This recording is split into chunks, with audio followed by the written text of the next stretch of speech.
Now for more, I'm joined by Rob Moran. He's a partner at the Brunswick Group right here in Washington, D.C. Welcome back to the show. Thank you. So as we know, people, businesses, investors, trade partners, all waiting to hear some of these details from the Trump administration, especially when it comes to the economic plans.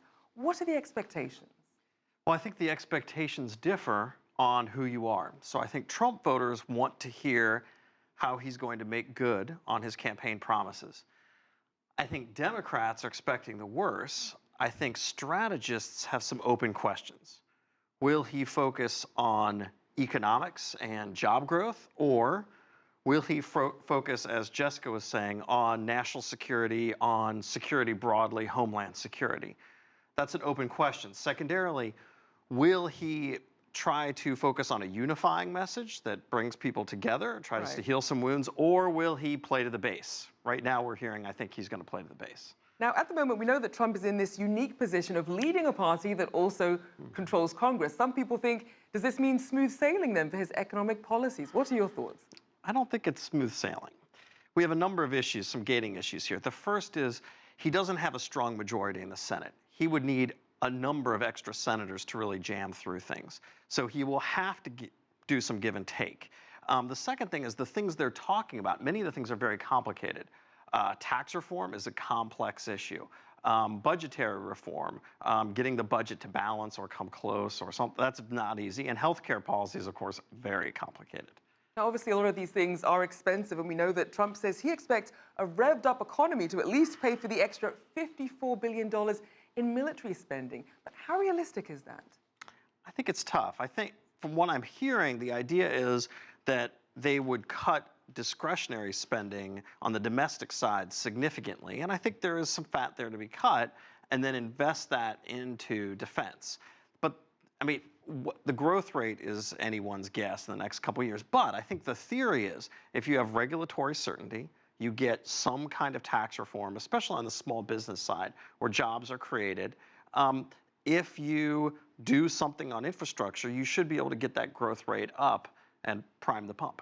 But even with infrastructure, he has a huge infrastructure plan. Where's the funding going to come from? This is a big issue. So there's a split in strategists on the Republican side on this. Some say he just needs to get it done one way or the other. There was an idea that you would do a tax reform, a one-time tax deal where American companies could bring their foreign earnings home and use that for infrastructure. But there's a split. Some people say he needs to get a big infrastructure bill to make good on promises. Others say, well, let's wait and see. Maybe we can tinker.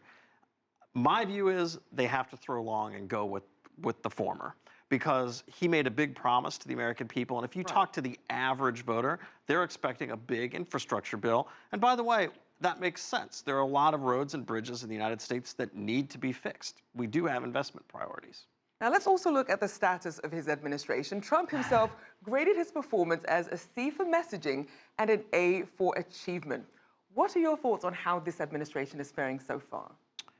Well, I think it's very hard to judge administrations, especially in the early days. I've said this before. At the end of the Truman administration, people had relatively negative views. But now, in hindsight, we realize that he actually was a very effective president, a very good leader in a hard time. We don't know. It's so early, I think it's hard to tell how effective he is, even at achieving his own goals. Some of his goals are very ambitious. So I think we're in the first inning there. In terms of communication, it depends on how you look at it. I would, from a classic perspective, give him a D for political communication. But two things. First, he's not communicating to us. He's communicating to his voters in the South, Midwest, and Mountain States, right? That's his base of support and how he gets reelected. That's his thing. The second thing is he views communication more as a business person attempting negotiation and less as a persuasion tool. So if it's a business person attempting a negotiation, you put on a very hard line initial bargaining position, and then you reel it back. And I think that's what he's doing. We're getting used to his communication style. I think we're all trying to understand it still. Now, given that we are still in this kind of growing phase with him, as we look at some of the priorities that are really facing the U.S. economy, what should he be focusing on? Well, my view is number one is regulatory certainty. I think what they did on the regulation side is smart. They need a moratorium on new regulation, or at least a slowdown in that. Wall Street's responded very positively to that sort of regulatory certainty.